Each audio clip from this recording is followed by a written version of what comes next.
Sledeči program je financiran strani prijateljev in sodelavcev misionarske skupine Joyce Meyer.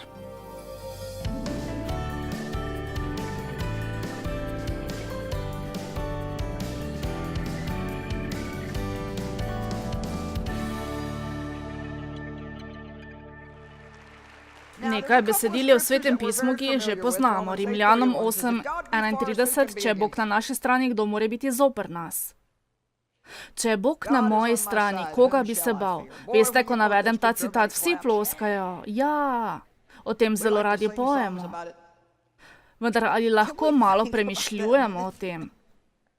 Če je Bog za mene. Ne govorimo o kakšni navadni osebi. Če je Bog za mene, kdo je lahko zoper mene, ki bi sploh lahko napravil kakšno razliko? Veste, da Bog ne razodene veliko razlogov v Svetem pismu, zakaj nas ne bi smelo biti strah. A to veste?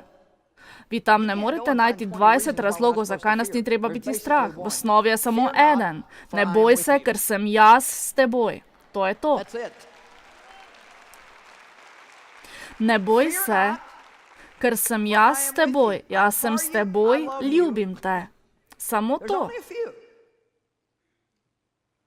No, ne morem si pomagati, ker me je strah.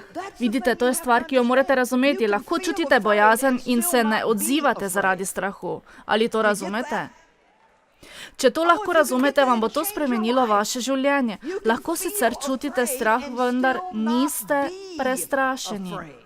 Ker to, kar čutite, je v našem mesu in tisto, kar smo, prihaja iz duha ponovnega rojstva. Bog govori, nisem vam dal duha strahu, ampak duha moči, ljubezni in razumnosti. Ne bom se bal. Nekateri izmed vas ste mogoče dopustili, da vam strah vodi vaše celotno življenje. Opravičujete se, jaz sem pač sramežljiv. Takšna osebnost sem. Ne, to je hudič. On poskuša razrušiti načrt, ki ga ima Bog za vaše življenje. Če Bog reče, ne boj se, potem lahko živite, ne da bi dopustili strahu, da vas nadzoruje. Ni mi mar, kakšna je vaša osebnost ali kako ste sramežljivi. Ni vam potrebno, da živite v strahu. Amen.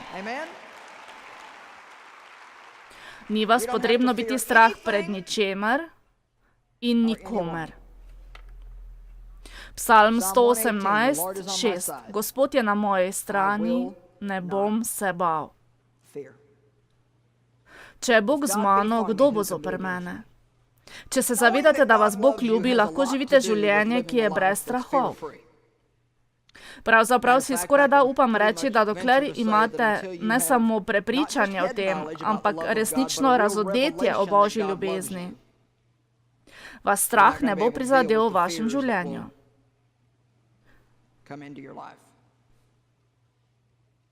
To je zagotovo bil moj primer.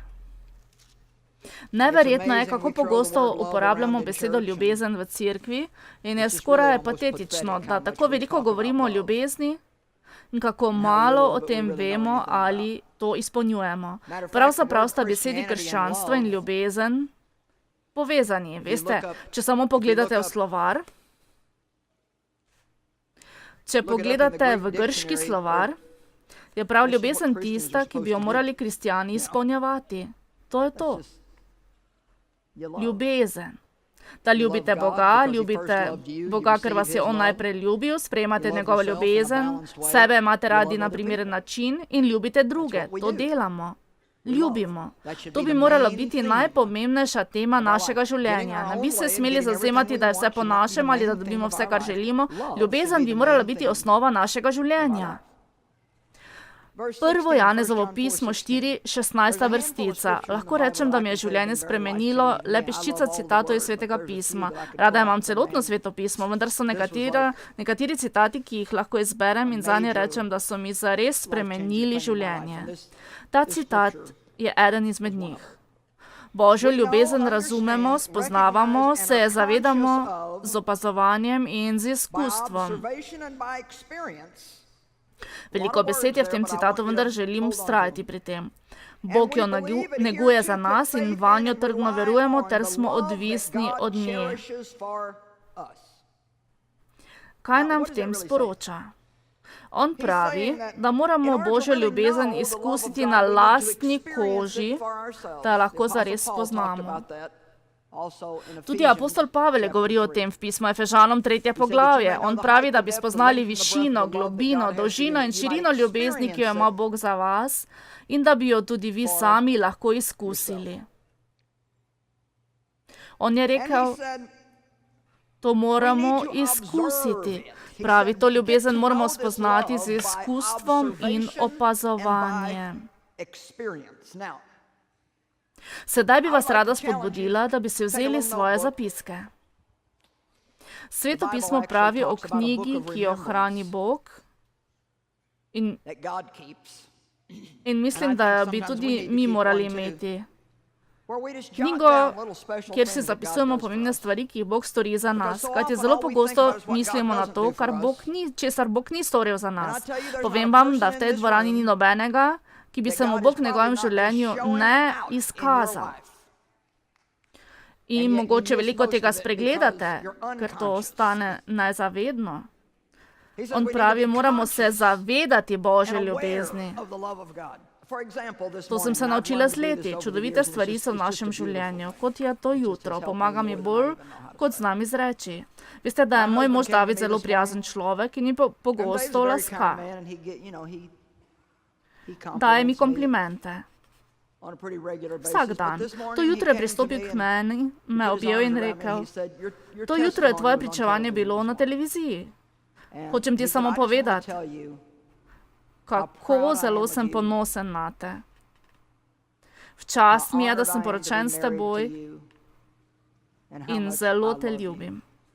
Objel me je in rekel, mislim, da si zelo posebna.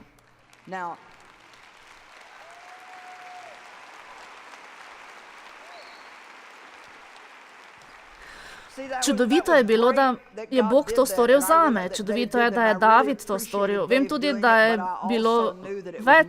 je to bilo več, kakor le David. Vem, da me Bog ljubi skozi Davida. Vem, da mi je Bog pomagal pripraviti se, da imam lahko misijonsko službo za vas, ker sem včeraj imela še posebej težek dan.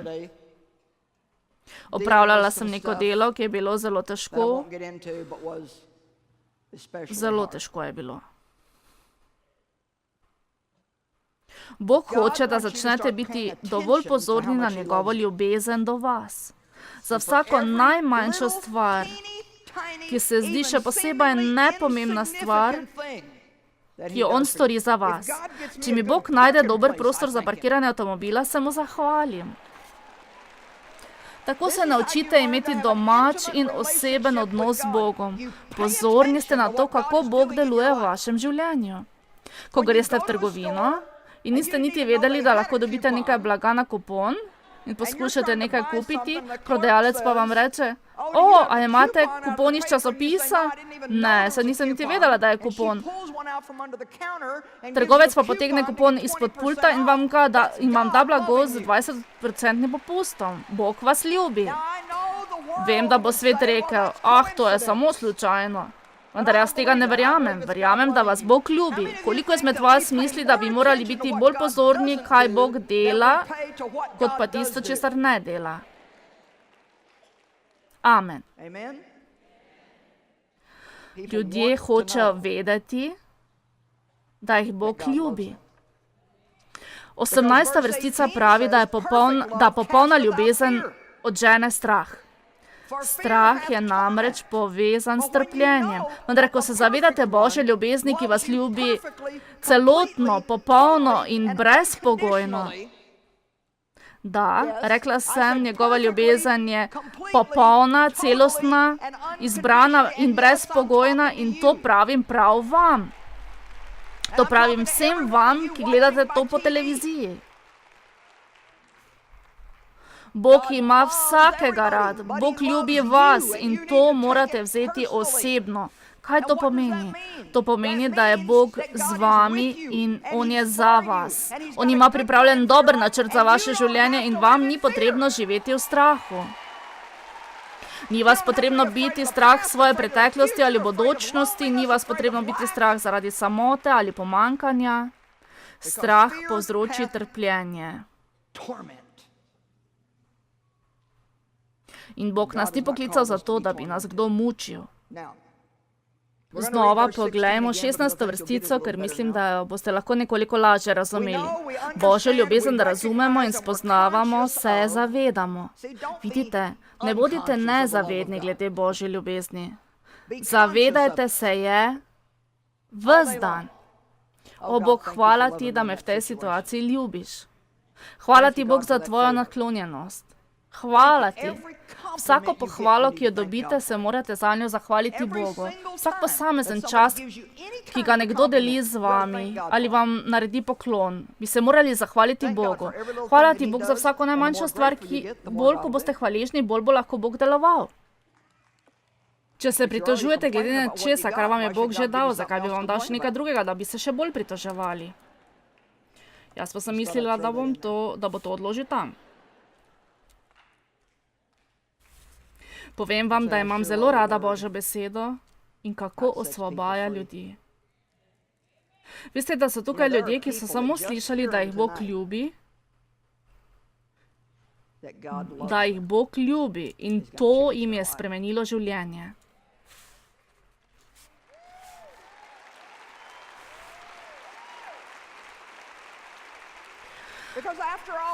Saj na koncu koncev je to, kar si vsakdo želi, ljubezen in sprejemanje. Želimo si, da smo sprejeti na način, kakšni smo in da smo ljubljeni, kjer smo. Mi se želimo nekoga, ki bi bil ob nas in nam pomagal, šel z nami vso pot do konca. Verjamem pa,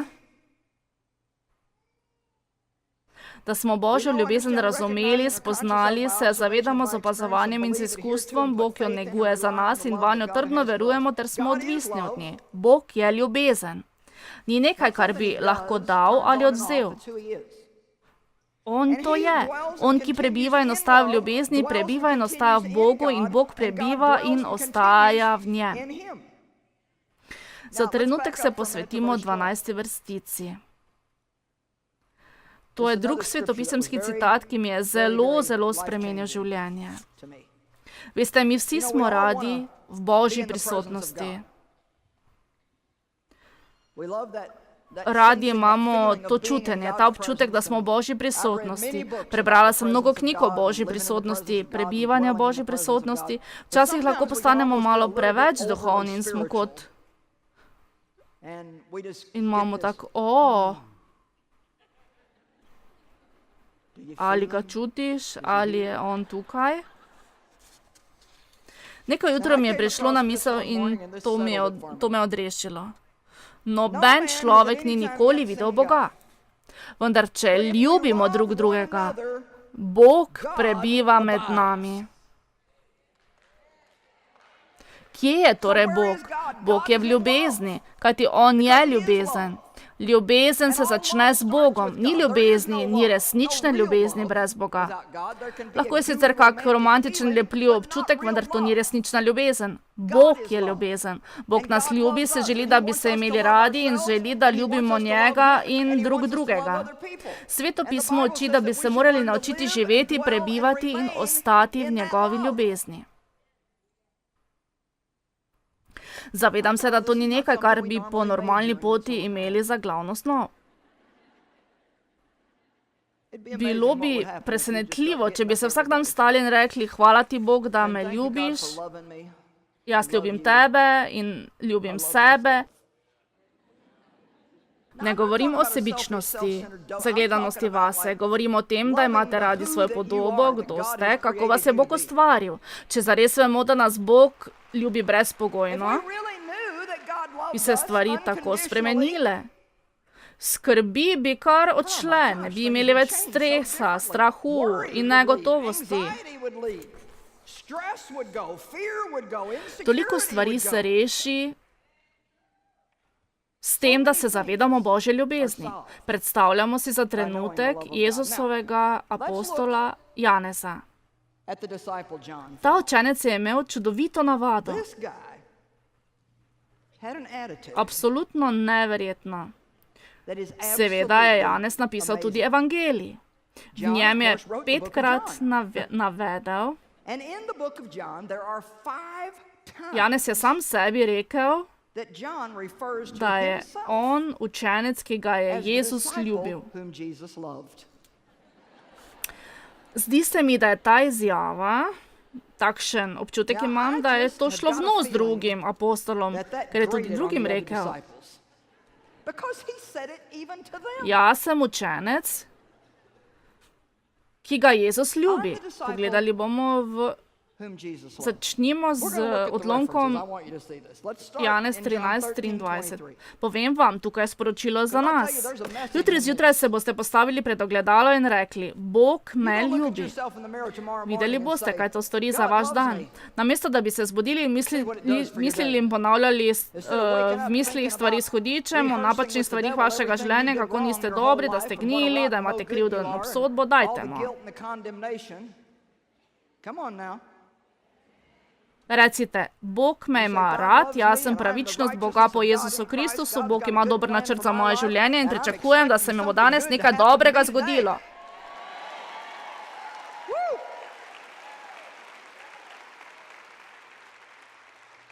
Samo da ne naredite tega samo enkrat, vztrajajte, dokler ne premagate hudiča.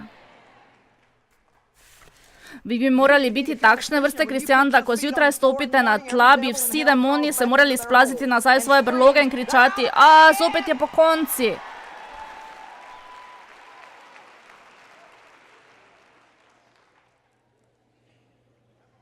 Janez 13:23.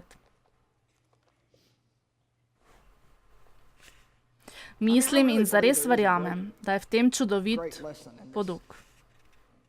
23. vrstica. Eden izmed njegovih učencev, tisti, ki ga je Jezus ljubil,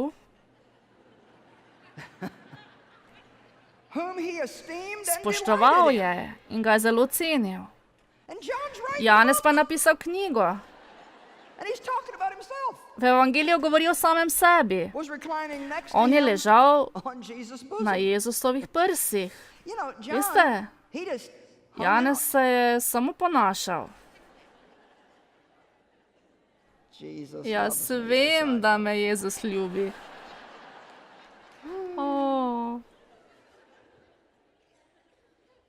Na drugi strani pa je bil Peter, ki je vedno govoril, kako zelo on ljubi Jezusa. Dajte no. Seveda, Gospod, ti veš, da te ljubim. Peter, ali me imaš rad? Da, Gospod, ti veš, da te imam rad. In tretjič ga je Jezus vprašal, Peter, ali me ljubiš? Da, Gospod, je odgovoril. Bil je nevoljen, da ga Jezus 3-krat sprašuje isto vprašanje. Da, Gospod, ti vse veš, ti veš, da te ljubim. Za razliko je bil Peter tisti, ki ga je 3-krat zatajil. Ne samo enkrat, 3-krat. Janez pa je pravil samo to, kako je Jezus njega ljubil. Niti ubiti ga niso mogli, živel je dlje kot vsi drugi apostoli, mislim, da so ga poskušali skuhati v olju in ga niso mogli ubiti. Naj vam nekaj povem. Nekaj čudovitega je, če ljubite Boga, vendar če nimate razodetja o tem, kako zelo Bog vas ljubi, potem nimate moči. Ne dopustite, da vas karkoli loči od Božje ljubezni, ki je osnovana v Jezusu Kristusu. Naj vas ne odvrne nobena grožnja, ne pretnja, ne greh, ki ste ga zagrešili v svojem življenju. Nič vas naj ne loči od Božje ljubezni, ne življenje, ne smrt, niti grozeče ali preteče stvari, nič na svetu me ne bo ločilo od Božje ljubezni, ki je v Jezusu Kristusu. Nič vas naj ne loči. Ali ste me slišali? Naj vas vaši grehi ne loči od Božje ljubezni.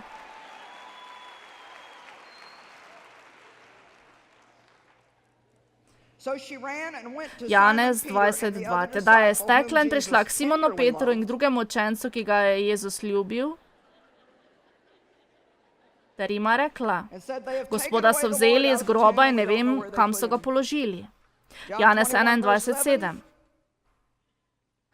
Učenec, ki ga je Jezus ljubil. A si lahko predstavljate, da bi vi napisali knjigo? Kaj pa mislite, kaj bi se zgodilo s to knjigo, ki bi jo jaz napisala in bi v tem 5-krat omenila Jasko Joyce Meyer, učenka, ki jo je Jezus ljubil?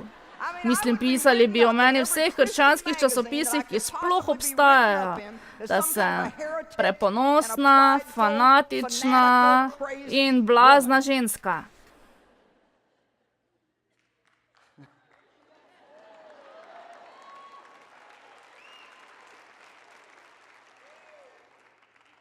Apostol Janez pa je to kar naprej ponavljal, vedno znova. In Janeza je Jezus prosil, da naj skrbi za njegovo mamo. Mislim, da je tudi tukaj nekaj posebnega. On je vedel, prav zaradi prisrčne naklonjenosti, da bo Janez dober do njegove mame. Učenec, ki ga je Jezus ljubil.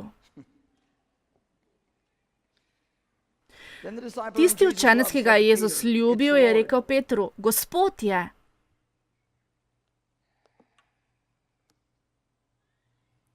Ali ne mislite, da je to precej neverjetno, osupljivo? Vsakdo naj reče, Bog me ljubi. Sedaj hočem, da izrečete to v nekoliko drugačen način. Bog ljubi mene.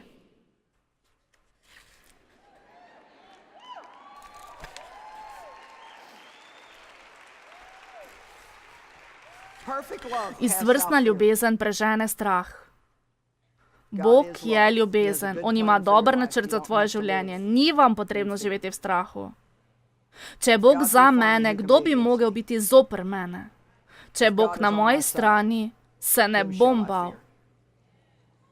Ne boj se, ker sem jaz s teboj. Nikoli te ne bom zapustil ali pozabil.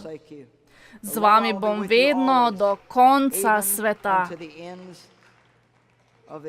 Sicer pa vemo, da njim, ki ljubijo Boga, vse pripomore k dobremu. Namreč njim, ki so bili poklicani po njegovem načrtu. Čudovita, zares čudovita besedila, čudoviti citati. Oče, prosim te za vsako osebo tukaj, ki se ne zaveda ali nima izkustva tvoje ljubezni.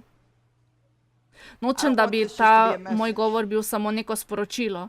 Prosim te, da s pomočjo Svetega Duha vzameš to sporočilo in ga napraviš za osebno razodetje v življenju in to takšno razodetje, ki bo pregnalo strah iz njihovega življenja.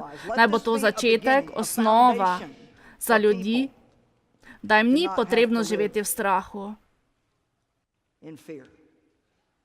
Prosim te, da bi to bil zanje nov dan, dan poguma. Dan drznosti, dan novega začetka, dan, da lahko zapustijo to, kar je za njimi, da bi se pogumno spoprijeli s prihodnostjo. Zahvaljujem se ti, Bog, za tvojo ljubezen, v Jezusovem imenu. Amen.